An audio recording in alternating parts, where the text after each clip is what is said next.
laju je. Sekarang Ais dah sampai dekat Korea. Walaupun ekonomi, flight ni memang comfy gila. Shut up mas. Sampai je kita makan dulu. Sekarang kita on the way ke Nami Island, tempat legendary winter sonata tau. So sekarang kita sampai dekat Nami Island. Jom Ais bawa korang jalan-jalan.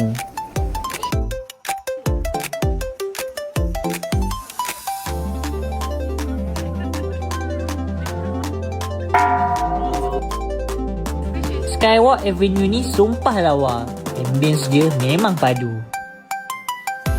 Ni pula geng Ais dekat Korea. Baik gila diorang semua. Rasa macam kat Malaysia dah. Ni favourite Ais, Hwa-Chon Sancheno Festival.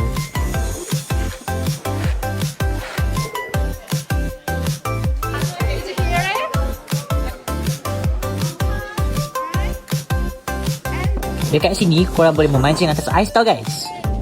Memang tak ada langsung kat Malaysia weh.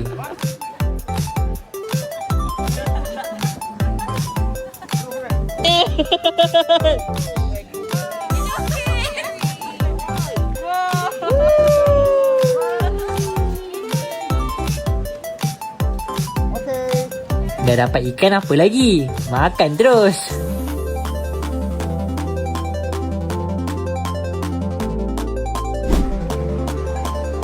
Bangunan ni semua diperbuat daripada ais tau. Rasa macam tengah syuting dalam Frozen. Ui, laju je.